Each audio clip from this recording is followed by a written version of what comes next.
अस्सलाम वालेकुम, मैं हमारी अली, आप देख रहे हैं मेरा चैनल। मरीम नवाज साहिबा के बेटे जुनैद सफदर की दूसरी शादी और दूसरी तरफ रजब भट्ट की लंदन से लाहौर आमद कहानी खुलना शुरू हो चुकी है। दकी के बाद रजब भट्ट, असल खबर तो अब निकल के सामने आई है।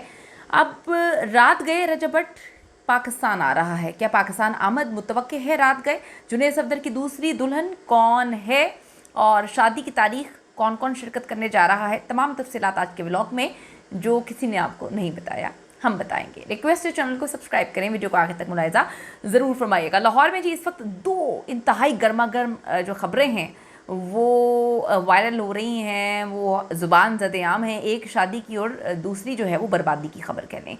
बरतानवी हुकूमत ने मारूफ पाकिस्तानी यूट्यूबर रजब भट्ट को मुल्क बदर कर दिया है। जी बिल्कुल, आप लोग सही सुन रहे हैं। आप सबको ये बात पता ही होगी कि रजब भट्ट जो लंदन में मुकीम थे काफ़ी अरसे से, उनको अब से कुछ देर पहले मुल्क बदर करने का फैसला किया गया है। उन्होंने तकरीबन 18 माह कबल वीज़ा की दरख्वास्त देते वक्त अपने खिलाफ पाकिस्तान में चलने वाले मुकदमात को छुपाया था। मकामी मीडिया रिपोर्ट्स के मुताबिक बरतानवी हुकाम ने उनका वीज़ा मनसूख करके उन्हें फौरी तौर पर मुल्क छोड़ने का हुक्म दे दिया है, क्योंकि वीज़ा की जांच पड़ताल के दौरान ये बात उनकी नज़र से गुजरी, उनके सामने आई कि उन्होंने अपने खिलाफ पाकिस्तान में जारी फौजदारी कार्रवाइयों से मुतालिक हुकाम को आगाह नहीं किया।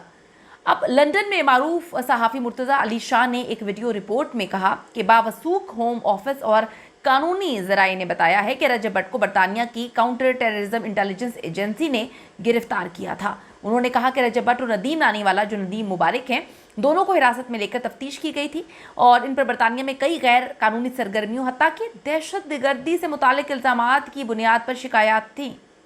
मुर्तज़ा अली शाह ने बताया कि तहकीकात के दौरान ये इल्ज़ामात झूठे साबित हुए और दोनों इंस्टाग्राम यूट्यूब इन्फ्लुएंसर्स को उन तमाम जो मुकदमात हैं उनसे बाइज्जत बरी करार दिया गया। ताहम मामला बाद में होम ऑफिस के पास जाता है, जहां वीज़ा फॉर्म का दोबारा जायज़ा लिया जाता है। वहां इंकशाफ होता है कि रजब भट्ट ने तो अपने फॉर्म में झूठ बोला है और पाकिस्तान में उनके खिलाफ चलने वाले मुकदमात का जिक्र तक नहीं किया गया है। तो ज़राए के मुताबिक जो Punjab counter terrorism department CTD है, उस समेत दीगर पाकिस्तानी इदारों ने रजब भट्ट के खिलाफ शिकायत बरतानवी हुकाम को भिजवाई थी।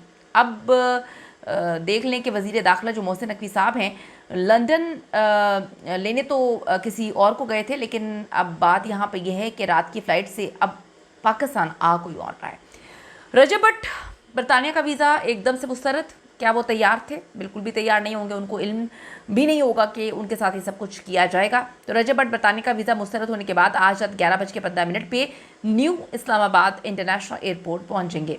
रजब भट्ट जो है और उनके साथी नदीम नानीवाला की इस्लामाबाद हाई कोर्ट से हिफाजती ज़मानतें मंजूर हो चुकी हैं। अदालत ने यूट्यूबर और टिकटॉकर को कल इस्लामाबाद एयरपोर्ट पर लैंड करने पर गिरफ्तार ना करने का हुक्म दिया है। दोनों को कल इस्लामाबाद हाई कोर्ट में पेश होने की हिदायत इस वक्त जारी की गई है। तो इसके साथ साथ जो दूसरी खबर है बड़ी गर्दिश कर रही है, वो है वज़ीर आला पंजाब मरीम नवाज साहिबा के साहबजादे जुनैद सफदर साहब की दोबारा रिश्ता इज़्दवाज में मुंसलिक होने की खबरें। तो अब तक की तफसीलात के मुताबिक दुल्हन का ताल्लुक जो है वो लाहौर की एक बाअसर सियासी फैमिली से बताया जाता है और वो मुस्लिम लीग नून के सीनियर रहनुमा शेख रोहेल असगर के बेटे अली असगर की साहबजादी हैं। ये भी दावा किया जा रहा है कि जो दोनों ख़ानदान हैं, इनके माबैन इब्तदाई मुशावरत मुकम्मल हो चुकी है, जबकि निकाह और रुखसती की जो तारीख़ है वो दिसंबर के आखिरी हफ्ते या फिर जनवरी के पहले हफ्ते के लिए ज़ेरे गौर है। तो दोनों ख़ानदानों ने इस बात पर इत्तफ़ाक़ किया है कि शादी की तमाम जो तकरीबात हैं वो महदूद और ख़ानदानी नौइयत की ही की जाएंगी, जिनमें सिर्फ करीबी रिश्तेदारों को ही दावतनामे भिजवाए जाएंगे। जुनैद सफदर के हवाले से थोड़ा सा आपको बताती चलूँ कि 2021 में बड़ी ही शानदार तकरीबात में उनकी आयशा सैफ से शादी की गई थी। ताहम ये रिश्ता 2023 में इख्तिताम पज़ीर हो जाता है। उस वक्त जुनैद सफदर ने अलैदगी को ज़ाती मामला करार देते हुए मीडिया से उनकी निजी ज़िंदगी का एहतराम करने की अपील की थी। मई 2025 में भी खबरें आई थी कि जुनैद सफदर का रिश्ता दोबारा तय हो चुका है, जो साबिक वज़ीर आज़म नवाज शरीफ के करीबी अजीज़ों में तय हुआ है।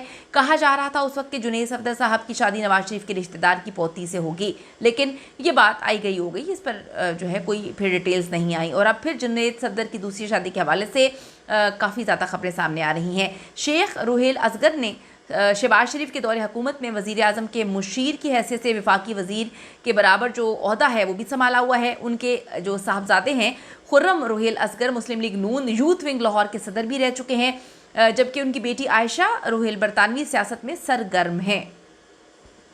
अब देखते हैं कि ये जो शादी है ये कब होती है, और जिस तरह से पहले इतनी बड़े पैमाने पर इतनी खूबसूरत अंदाज में जो शादी की गई थी, तो क्या इस बार भी ये शादी उतने ही बड़े पैमाने पे की जाएगी? क्योंकि अभी हमने देखा है कि पंजाब में ये कानून आया है कि वन डिश ही होनी है, वन डिश के अलावा जो है मामलात अब नहीं हो सकते हैं। तो देखें ये शादी सादगी से होती है या फिर बड़ी लाविश होती है, तो आने वाला वक्त ही बताएगा। लेकिन ये दो खबरें इस वक्त इंतहाई इंपॉर्टेंट थी। अपनी कीमती राय ज़रूर दीजिएगा इस हवाले से। See you in the next video.